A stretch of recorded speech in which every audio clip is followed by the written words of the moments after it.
नमस्ते म डाक्टर कृष्ण कुमार श्रेष्ठ मुटु रोग विशेषज्ञ अहिले आज चाहिँ नि यस प्रोग्रामबाट चाहिँ नि मुटु रोग भनेको के हो मुटु भनेको के हो यसको उपचार विधिहरू के हो र यसबाट आउने समस्याहरू के हुन सक्छ यसबारे केही जानकारी चाहिँ म तपाईँ दर्शकबिनहरूलाई चाहिँ दिन चाहन्छु है हाम्रो मुटु पहिला सुरु मुटु भनेको के हो यो हामीले बुझ्नुपर्ने छ है मुटु भनेको धेरै जसले भन्छ मुटु अथवा हामी नेवारी भाषामा नुगचा भन्छौँ यो नेवारीहरूलाई पनि अलिअलि म मिलाएर भनिदिन्छु यसपालि हैन यो भनेको के हो त भन्दाखेरि एक प्रकारको मांसपेशी हो एउटा मासुको दल्लो भनौँ है मांसपेशीको एउटा दल्लो जसले चाहिँ नि मुटुले रगतको सञ्चालन गर्नलाई चाहिँ नि पम्पको काम गर्ने हो त्यही कारण यो मुटु भनेको हाम्रो यो देब्रे साइडमा भन्छौँ धेरै जसले किताबमा पढाएको देब्रे साइडमा भन्छौँ तर देब्रे भन्दा अलिकति सेन्ट्रलमा भन्छौँ हामी डक्टरहरूले चाहिँ सेन्ट्रल तर अलिकति देब्रेतिर चाहिँ मोडेको यो मुटुको यो मांसपेशीले चाहिँ नि रगतलाई सञ्चालन चाहिँ गर्न मद्दत पुर्याउने हो सामान्य भाषामा बेरमा एउटा सानो मुटुको एउटा मोडल पनि छ है जसरी हाम्रो मुटु भन्छौँ है एक प्रकारको चाहिँ नि मुटुको मांसपेशी हो यसो ठ्याक्कै बसेको हुन्छ अब यो मुटुमा चाहिँ जेनरली कस्तो हुन्छ भन्दाखेरि मुटुको आफ्नै फेरि काम गर्ने शैली छ यो काम गर्नलाई चाहिँ मुटुमा चाहिँ अझ विभाजन गरेको हुन्छ यो मुटुमा चाहिँ कोठाहरू हुन्छ कोठालाई चाहिँ नि तलमाथि गर्नलाई चाहिँ एउटा भ्याल्भ हुन्छ र मुटुको आफ्नै नसाहरू पनि हुन्छ जसको कारणले चाहिँ नि यो मुटु आफै सञ्चालन गर्न सक्ने क्षमता राखोस् भनेर त्यही कारणले मुटु रोगमा चाहिँ तपाईँले बुझ्नुपर्ने पहिले यो सानो मुटु भयो तर यो मुटुमा कस्तो रोग लाग्न सक्छ त त्यो पनि तपाईँहरूले बुझ्नुपर्ने हुन्छ अब हामीले तपाईँले धेरै जसो दर्शकबिनहरूले चाहिँ नि मुटु रोग भन्दा चाहिँ 3-4 रोग मात्रै सुनिन्छ जस्तै ब्लड प्रेसर भन्छौँ त्यसपछि आएर मुटुमा फाल परेको भन्छौँ अनि हार्ट एट्याक भन्छौँ तर यो 3-4 रोगले मात्रै यो मुटु रोगले चाहिँ नि दिन सक्दैन सबै कुरा चाहिँ आउन सक्दैन भन्नुको अर्थ के भन्दाखेरि यो मुटु रोग एकदमै एकदम धेरै छ मुटु रोगमा त्यसमध्ये के रोगहरू जसले चाहिँ जानलेवा हुन्छ हामी ज्यान लिन सक्ने र त्यो पनि छोटो समयमा लिन सक्ने म त्यसको बारे आज के भन्छु जुन तपाईँहरूले सामान्य भाषामा हार्ट एट्याक अथवा हृदयघात भन्छौँ आज म त्यसको सम्बन्धमा अलिकति म भन्छु किनभने मुटु रोगलाई मात्र हामी वर्गीकरण गर्दै हामीले यदि मुटु रोगको मात्रै कुरा गऱ्यौँ भने हाम्रो चाहिँ घन्टौँ जान सक्छ त्यही कारण आजको यो एपिसोडमा भनौँ आजको यसमा चाहिँ नि म हार्ट एट्याकको बारे के भन्छु त्यही कारणले अघि मैले भर्खर भने जस्तै मुटु स्वयंलाई चाहिँ नि नसाहरू चाहिन्छ मुटु स्वयं मुटुले रगत सञ्चालन गर्छ तर मुटु आफैलाई पनि रगत चाहिन्छ त्यही कारणले चाहिँ नि मुटुको बनावट कसरी बनेको छ भन्दाखेरि मुटुलाई 3वटा नसाहरू दिएको हुन्छ प्रमुख नसाहरू भन्छ मुटु आफैलाई नै त्यो नसामध्ये कुनै पनि नसामा चाहिँ नि यदि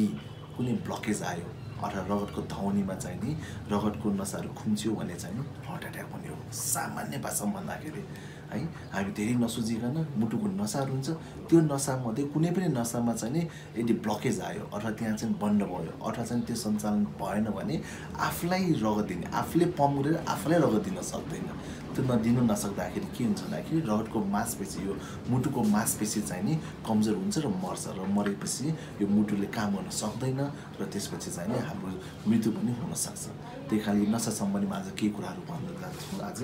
भन्दाखेरि अब यो मुटुको लक्षणहरू भन्छौँ अब रोग त आयो हार्ट एट्याक भनेको त बुझ्यो तर यो हार्ट एट्याक हुँदाखेरि यसको लक्षणहरू पनि हुन्छ त्यो कारण तपाईँले के कुराहरू चाहिँ यसमा बुझ्नुपर्ने हुन्छ है अब हार्ट एट्याक हुँदासाथै हाम्रो लक्षणहरू के हुनसक्छ भन्दाखेरि एक प्रमुखै मुटुको त हामी दुखाइ भन्छौँ अथवा छातीमा दुख्ने मुटुमा दुख्ने अथवा छातीमा दुख्ने भन्छौँ अब यो दुखाइ पनि कस्तो हुन्छ भन्दाखेरि यो हेरी हुन्छ एकदम अब हामीलाई के भन्छौँ भन्दाखेरि दीर्घकालीन हो कि आपतकालीन यो दुखाइ हो त्यसमा पनि निर्भर हुन्छ यदि तपाईँको चाहिँ आपतकालीन भयो भने चाहिँ मुटुको दुखाइ अलिकति फरक हुनसक्छ र दीर्घकालीन भयो भने चाहिँ नि त्यसको दुखाइ फरक हुनसक्छ त्यो कारणले म केही वर्गीकरण यसको पनि म तपाईँहरूलाई भन्न चाहन्छु र दुखाइ मात्र होइन यसमा तपाईँले चाहिँ रोग तपाईँको अरू रोग के छ त्यो अनुसारले पनि यो दुखाइ कस्तो हुन्छ भने नि फरक हुँदो रहेछ ल हेर्नुहोस् है त अब यसको अर्थ के भयो भन्दाखेरि उदाहरणको लागि त अब आपतकालीनमा जान्छु म आपतकालीनमा के हुन्छ भन्दाखेरि हाम्रो जुन अघि मैले भने नि मुटु हुने ठाउँमा त्यही सेन्ट्रलमै चाहिँ नि एकदम भारी हुने दुख्ने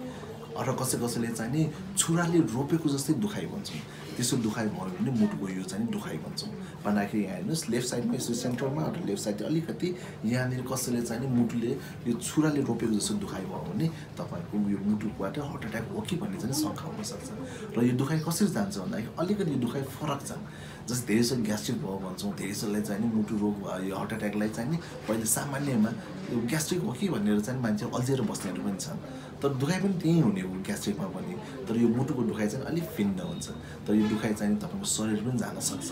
यो कसरी सर्छ भन्दाखेरि तपाईँको यो माथि घाँटीतिर अथवा चाहिँ नि सोल्जर भन्छौँ यो पाखुरातिर चाहिँ सर्न सक्छ। यो सराईमा चाहिँ नि मुटुको सराई यदि हार्ट एट्याक हो भने यो दुखाइ चाहिँ यसरी सर्न सक्छ। त्यो दुखाइ हुँदासाथ तपाईँले बुझ्नु पर्यो ल है कतै मलाई हार्ट एट्याक हुन लागेको त होइन भनेर हामीले चाहिँ यसमा ध्यान दिनुपर्ने हुन्छ। एक त्यो मुटुको दुखाइ यो चाहिँ आपतकालीनमा हुन्छ र यो सँगसँगै चाहिँ यदि दीर्घकालीन भयो यदि सपोज यसलाई हामी के भन्छौँ भन्दाखेरि मुटुको ढाउनी मुटुको ढाउनी नसाको ढाउनी ब्लक त भइसक्यो तर कम्प्लिटली ब्लक भएको छैन, पूर्ण रूपले ब्लक भएको छैन। यसमा के हुन्छ भने केही चाहिँ नि ब्लक हुन्छ र रगत सञ्चालन गर्न चाहिँ गाह्रो हुन्छ र रगत चाहिँ अलिअलि चाहिँ दिइरहेको हुन्छ। उदाहरणको तपाईँले कसैले सुन्नुभएको छ होला 70% ब्लक भयो 80% ब्लक भयो भन्छौँ। र त्यस्तो बिरामीहरूमा के हुन्छ भन्दाखेरि पूर्ण रूपले चाहिँ बन्द नभएको कारणले केही रगतको नलीहरू फुलेको कारणले चाहिँ मांसपेशी चाहिँ नि अझ काम गर्न सक्छ।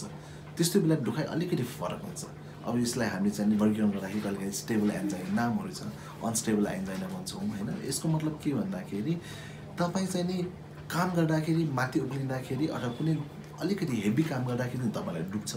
अनि चुप्लाएर बस्दाखेरि त्यो दुखाइ निको हुन्छ। ल हेर्नुहोस् है त भन्दाखेरि मुटुको हार्ट एट्याक हुनलाई चाहिँ दुखिराख्नुपर्छ भन्ने पनि छैन। यो प्रारम्भिक चाहिँ नि सङ्केतहरू हो। भन्नुबाट माथि भर्याङ तपाईँ उक्लिँदाखेरि चाहिँ नि छाती पारी भएको जस्तो दुखेको जस्तो अनुभव हुन्छ। त्यसपछि फेरि तपाईँ चाहिँ चुप्लाएर बस्यो एकछिन आरामले त्यो दुखाइ चाहिँ निको भइदिन्छ। त्यसलाई पनि मुटुको दुखाइ नै भन्छौँ है। अब त्यो बस्दा फेरि यसमा चाहिँ वर्गीकरण गर्दै जान्छौँ हामी। अब यही दुखाइ चाहिँ नि यदि तपाईँ चुप्लाएर बस्दाखेरि अथवा हिँड्दाखेरि त्यस्तै दुखिराख्यो भने अब अलिकति सिरियसनेस चाहिँ बढ्यो, मुटुको दुखाइको सिरियसनेस बढ्यो भने चाहिँ हामीले बुझ्न सकिन्छ। र त्यसपछि चाहिँ नि अर्को भनेको हृदयघातकै दुखाइ अघि मैले पहिलो भने चाहिँ आपतकालीन जान सक्छ। यो भनेको यो एक प्रकारको छातीको दुखाइ हो है। अब जब भन्नुपर्दाखेरि कसैले दुखाइले के भन्छ भन्दाखेरि हामी भनौँ न यो कल्चरल हिसाबले भन्दाखेरि कसैले कस्तो समेत भन्न सक्छ भन्दाखेरि फुट प्लेटले चाहिँ नि हामीलाई छोप्न आएको भन्छौँ। ल हेर्नुहोस् है त दुखेको पनि छोप्ने यहाँ एकदमै गाह्रो भएको अवस्थामा हुन्छ। त्यो कारणले यो के हो त यो कसो हो त भन्दाखेरि बुझ्नुपर्ने अवस्थामा हेर्न लागि कसैले चाहिँ त्यो फुट प्लेटको के हो कि भन्ने हिसाबले पनि हामीले चाहिँ नि बुझ्नुपर्ने हुन्छ। अब दोस्रो भनेको चाहिँ नि के हुन्छ भन्दाखेरि तपाईँको दुखाइ बाहेक अब सेकेन्ड नम्बरमा हामी जान्छौँ यो लक्षणमा चाहिँ नि दोस्रो नम्बरमा चाहिँ तपाईँको श्वास प्रश्वासमा गाह्रो हुने, सास फेर्न गाह्रो हुने। अब सास फेर्न गाह्रो हुँदाखेरि पनि यस्तै हुन्छ। कसैले चाहिँ डम भयो भनेर बसिराख्नेहरू पनि हुन्छ। मलाई सास फेर्न गाह्रो भयो भन्दाखेरि डम भन्छौँ। तर अब यो डम चाहिँ दुईवटा डम हुन्छ। त्यही कारणले एउटा फोक्सोको डम अर्को भनेको मुटुको डम। मुटुको डम हुँदाखेरि पनि त्यसरी नै सास फेर्न चाहिँ गाह्रो हुन्छ। तर यसमा मुटुको डममा अलिकति फरक के छ भन्दाखेरि कहिलेकाहीँ चाहिँ सुत्ने बेला मात्रै डम आउनु पनि सक्छ है। जस्तै मान्छेहरू पल्टिन जाँदाखेरि यसो उठेर बस्दासम्म उहाँहरूलाई केही हुँदैन, अलिक हल्का चाहिँ त्यसरी सास फेर्न गाह्रो हुँदैन। तर जब उहाँ पल्टिनुहुन्छ यसरी सुत्नुहुन्छ तब फेरि उहाँलाई चाहिँ सास फेर्न गाह्रो जस्तो हुन सक्ने। त्यसलाई पनि अब हामीले चाहिँ एक प्रकारको चाहिँ नि मुटुको डम अथवा चाहिँ अलिकति श्वास प्रश्वासमा गाह्रो भन्छौँ। र त्यो सँगसँगै श्वास फेर्नै गाह्रो भएर जान सक्छ है। अब जस्तै उदाहरणको लागि चाहिँ पहिला चाहिँ हामी सिडीमा उक्लिँदाखेरि चाहिँ मजाले हिँड्न सक्ने, सास पनि नफुल्ने। तर बिस्तारै हुँदाखेरि एक तल जाँदाखेरि नि सास फुल्ने, त्यसपछि बिस्तारै भनौँ 100 मिटर जति हिँड्दाखेरि पनि सास फुल्ने। प्लेनमा भन्छौँ अझ हामी समथलमा चाहिँ नि हिँड्दाखेरि सास फुलेर आउने। र अर्को हुँदै जाँदाखेरि आफ्नो दैनिक कार्यलाई पनि गाह्रो हुने गरी तपाईँको सास फुल्न थाल्यो भने चाहिँ नि यो मुटुको डम हुनसक्छ। यो चाहिँ श्वास प्रश्वास जस्तैमा आउँछ। तेस्रो भनेको चाहिँ नि मुटु दुखाइ। यदि तपाईँलाई कसैलाई हार्ट एट्याक हुन लागेको छ भने कहिलेकाहीँ मुटुको चाल चाहिँ नि बढ्न सक्छ। त्यो भन्नुको मतलब चाहिँ नि मुटु चाहिँ हान्ने भन्छ, आफ्नो मुटुको चाल आफैले थाहा पाउने। यो चाहिँ मुटुको चालको कुरा हुन्छ। अनि चौथोमा भनेको चाहिँ रिङ्गटा लाग्ने, जस्तै कहिलेकाहीँ चाहिँ मुटुको रोग आउन लाग्यो भने रिङ्गटा लाग्न पनि सक्छ। र त्यसपछि चाहिँ नि तपाईँले ढल्ने अथवा चाहिँ बेहोस हुनसम्म पनि सक्छ। त्यही कारणले टाउकोको रोगले मात्र होइन मुटुको रोगले पनि तपाईँको रिङ्गटा ल्याएर ढल्ने अथवा बेहोस हुन समेत सक्छ। र अर्को पाँचौँ भनेको चाहिँ नि खुट्टा सुन्निनु। अब यो चाहिँ नि हार्ट एट्याक भन्दा पनि मुटु रोगको लक्षणमा हुन्छ। यो धेरै जस्तो चाहिँ नि यदि दीर्घकालीन भयो भने चाहिँ नि मुटु रोग अब हार्ट एट्याक भयो र तपाईँको चाहिँ नि उपचार भएन भने मुटु बिस्तारै फेलियरमा जान्छ। यसलाई हामी हार्ट फेलियर भन्छौँ। त्यो भएको खण्डमा खुट्टाहरू सुन्निने, हातहरू सुन्निने, फेस सुन्निने, पेटहरू सुन्निने पनि सक्छ। त्यही कारणले यो सुन्निनुलाई पनि हामी मुटु रोगतिरै लैजान्छौँ। यी 4-5वटा प्रमुख सङ्केतहरू छ मुटु रोगको र सँगसँगै हार्ट एट्याकको भनेर पनि भन्छौँ हामी। त्यो चाहिँ नि यो 5वटा सङ्केत जति भयो भने तपाईँलाई अब याद गर्नु पऱ्यो। कतै मलाई मुटु रोग अथवा कतै मलाई हृदयघात हुन लागेको होइन भने यसलाई यदि यस्तो छ भने बेलैमा उपचार गऱ्यो भने यसको समाधान हुन्छ। यो चाहिँ हाम्रो केही लक्षणहरू भयो।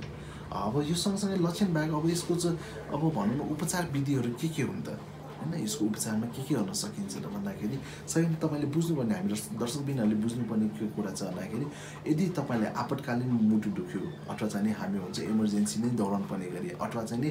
एक्युट एमआई भन्छौँ है हृदयघातको पनि एक्युट फेजको भयो भने चाहिँ नि हामीले चाहिँ नि 60 मिनटभित्र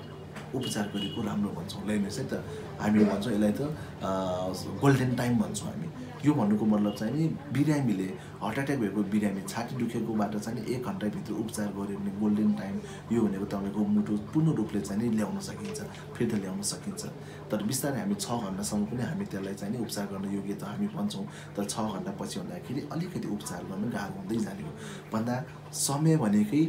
मुटु हो समय भनेकै लाइफ हो भन्छौँ हामी हाम्रो भाषामा मुटुलाई त्यही कारणले 1 घन्टा भनेको त यस्तो भनौँ न एक प्रकारले चाहिँ नि एकदम अस्तव्यस्त भएको जीवन ट्राफिक भएको जीवनमा चाहिँ नि कहिलेकाहीँ हस्पिटलसम्म पुग्न 1 घन्टाकै 6 घन्टा पनि हुनसक्छ त्यही कारण बेलैमा तपाईँले सङ्केत आयो भने चाँडोभन्दा चाँडो कसरी हुन्छ हस्पिटलसम्म पुग्यो भने तपाईँको ज्यान जोगिन सक्छ त्यही कारणले चाहिँ उपचारमा हामी कुनै औषधिहरू पनि उपचार गर्छौँ र कहिलेकाहीँ चाहिँ एक प्रकारको हामी एन्जियोप्लास्टी भन्छौँ यसको मतलब चाहिँ तपाईँलाई सानो एउटा हार्ट एट्याक हुने बिरामीलाई चाहिँ एउटा सानो नली चाहिँ हामी छिराएर नलीबाट टार छिराएर चाहिँ नि बेलुन हाल्ने अथवा चाहिँ स्टेन्ट हाल्ने भन्छौँ त्यो जुन धौनी छ त्यसलाई चाहिँ ब्लकेजलाई चाहिँ खोलिदिएर त्यसबाट पनि हामी उपचार गर्छौँ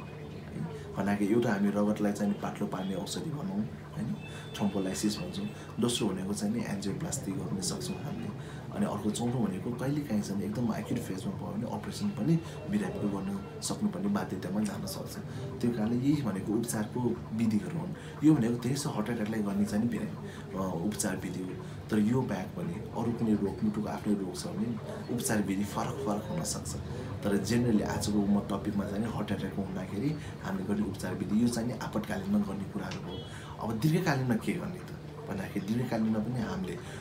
तपाईँको चाहिँ सामान्य इसिजीहरू गरेर यदि तपाईँको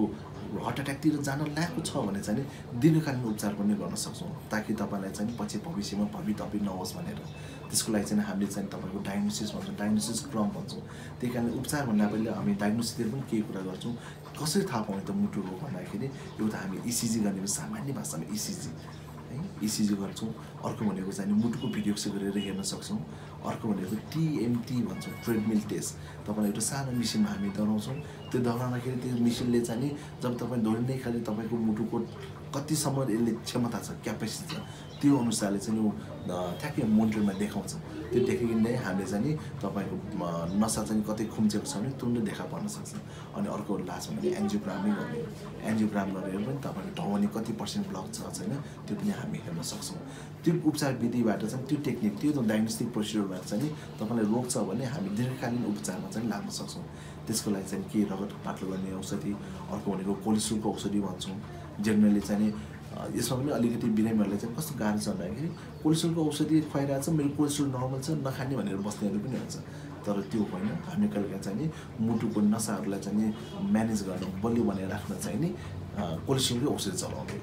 त्यही कारण ती औषधि पनि हामी खान पाइन्छ र सँगसँगै चाहिँ तपाईँले अरू औषधिहरू तपाईँको यदि ब्लड प्रेसर छ भने ब्लड प्रेसरको औषधि सुगर छ भने सुगरको औषधि अथवा कोलेस्ट्रोलै हाई छ भने कोलेस्ट्रोलको औषधि यी औषधि खाएर चाहिँ तपाईँको आफ्नो मुटुलाई चाहिँ बचाइराख्न सक्छ यी सामान्य कुराहरू हुन् हैन यी सामान्यमध्ये कुनै पनि तपाईँलाई अलिक गाह्रो भयो समस्या भयो भने चाहिँ तपाईँ हामीलाई कुनै पनि बेला सम्पर्क गर्न सक्नुहुन्छ र यदि यो मध्ये कुनै लक्षणहरू छ भने तपाईँले कृपया गरेर सबैभन्दा चाँडो आफ्नो डाक्टरलाई भेट्न सक्नुहुन्छ